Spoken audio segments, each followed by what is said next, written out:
Thank you very much, Riv. So guys, want to welcome Sneaky and Hi to the desk. Guys, that was an incredibly impressive game, like 50 minutes long, fights back and forth.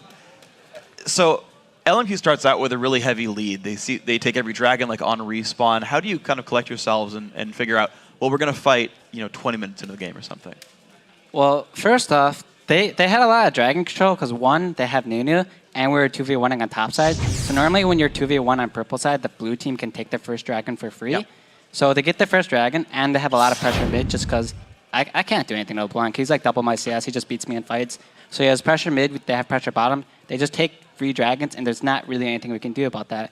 I need to be at level 11 before we fight, or they need to do a terrible fight. So we knew we were behind. It really sucked. We were trying to figure out what to do, and we just did our best to stall. We had Sneaky get a lot of farm, and they had no MR, so he could poke him a lot with his missiles. So we just had to stall the game slowly, just so we can come back in the end. So what was the reasoning behind you guys picking Kha'Zix into LeBlanc and knowing that you guys are going to go for this lane swap that's going to isolate you? We've had better ideas, I would say. I didn't have that much fun in lane, personally. You can ask Weisha how much fun he had just bullying me the entire time. I wasn't enjoying myself, but once teamfights started happening, I started having more fun. But that was an interesting matchup. Yeah. So speaking of matchups as well as making interesting choices, almost had the segue there. Sneaky, you picked Corki with Twitch on the table the entire time. A lot of us were surprised by that. What's the reasoning? We had way too much physical damage for a Twitch pick to be good there. They could just build all armor. Like, LeBlanc was going Hourglass anyways, so if I was Twitch, it would be insane 80 damage. So Corki was the right choice there. And was that sort of... Did you know you're going for like Kha'Zix early on? Like, is that where you kind of saved your AD pick? Because like you could have like second picked Twitch, for example, right? I'm not really fully in control of that, so it's more on Lemon because he does most of the pick bans. I may have first picked Twitch and changed around the whole team comp because I like Twitch so much, but I'm not in full control of it. All right. Now, we talked about the rough early game that you guys expected after the drafting phase here, but we have a replay of a dragon fight where I believe you guys start to retake control of this game. So let's get that up on the screen. All right, so this is a dragon fight where you guys are actually starting it out this time. Right. I think Balls said he wanted to go flank around, so I think right now he's in their jungle, I believe. Yeah, right. So he's like flanking their backline, and at the same time that's happening, their front line dives in. We basically kill Zyra every fight at the beginning just because she's so squishy. I'm telling Balls not to dive, to not kill himself right now because we can't get there to back him up. So we're just focusing the front line, and when we can start backing up, then we go in. And I don't remember who we all kill here, if anyone. We killed Vasily. Oh yeah. Vasily tried to kill me, I think, and then died for it. And we got the other kills for that. So we got free dragon and like 3 kills, and that's when our momentum in the game started coming back. Now, prepping that dragon fight, did you know that Xiao was going to return to base and you were going for that window, or is that just fortunate? You guys didn't see him for a while. We kind of knew he was going to base because I had poked him to half-life from rockets, so we kind of just assumed, and we went for the dragon just because of that. Well, speaking of your play as well, like I think more this game than any other one, I saw you diving in, like in the middle of fights, like past Renekton to chase kills down. What makes you think, like, I'm going to dive past the front line and get this kill and get away with it?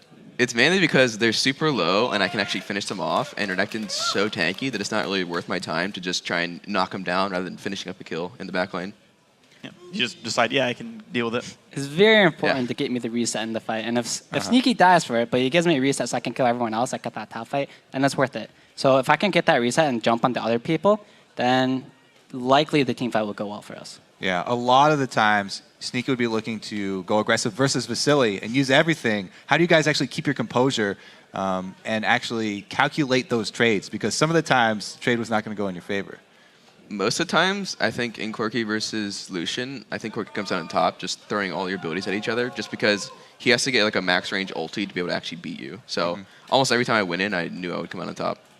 There's actually so we have another replay. Actually, talking about fights a whole lot.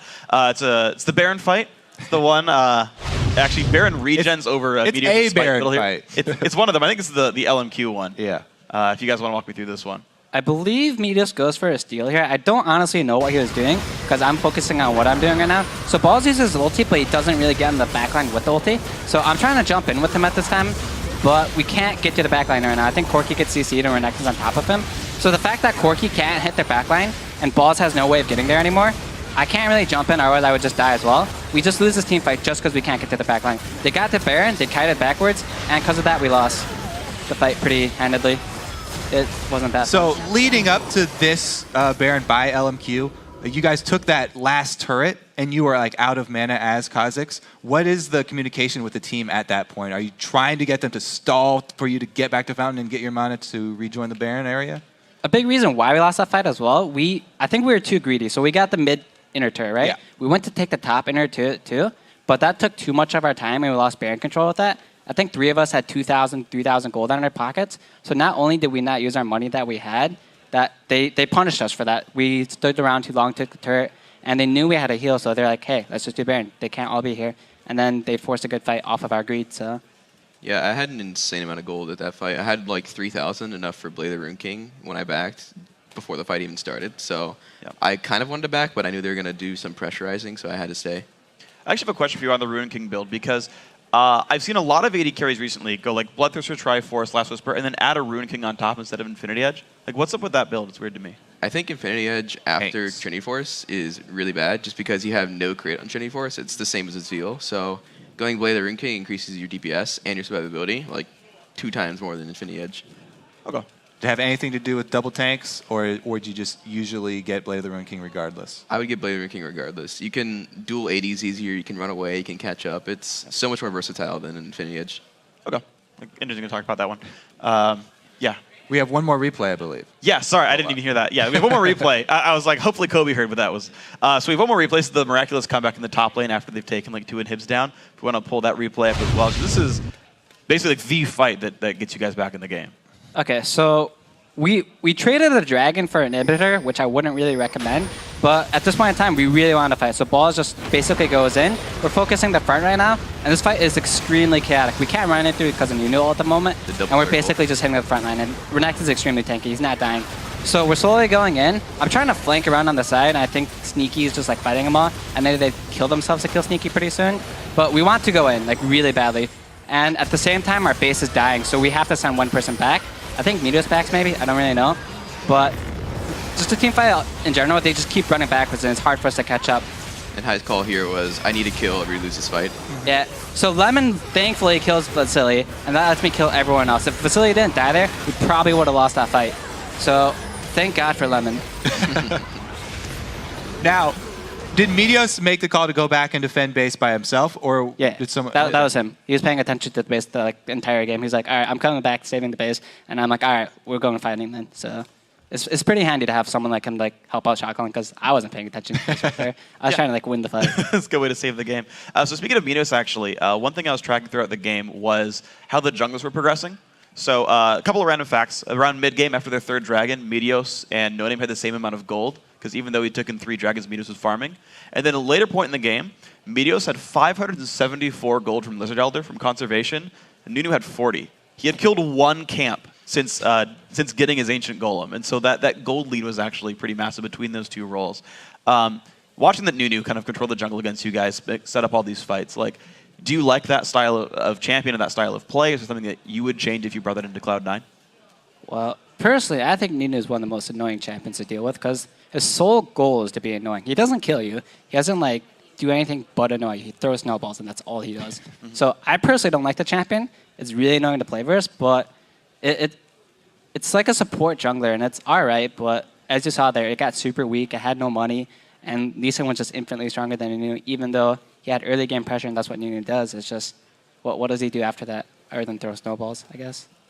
Well, congratulations on your win. For our last question, you guys have talked a lot about how you are coming back as a team. Do you still feel like, even after this win as well, there's still a lot of room to gain to get back to where you were? Or are you pretty much back to old Cloud9? Sneaky, you first. I think we're doing a lot better now. Last week we were playing pretty terribly, and we've improved a lot over the week. I think our scrims went really well, and we showed it here today. What do you think about next week, Hi? I don't know who we play next week, but I want to keep getting better. We have a long way to go to be where we want to be. And every one of our players has been putting a lot more effort into it. We've been playing more, we've been thinking about the game more, and we're just trying to get better just because we don't want to be at the bottom. So, well, I know who you're PG and playing next CLG. week. Dignitas. Oh, wait. Am I a week off? I believe are one of them. Dignitas is a very confident team right now. looking to be, they're at the top of the standings. How do you feel about the new Dignitas with Coast members? Honestly, they're doing much better than pretty much everyone expected, I believe.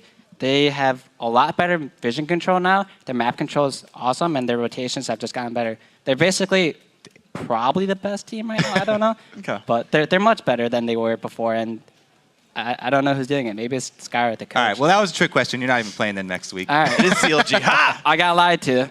Kobe. So, Dave did. all right, man. Yeah, that's the one. Jeez. All right. Anyway, guys, congratulations on your win. You guys are obviously playing awesome. We'll keep seeing you guys progress throughout the year, and hey, maybe you can get that first place back. But we've got more games coming on. We're just warming up. When we come back, Team Curse will face off against Evil Geniuses. The summer split continues after a quick break.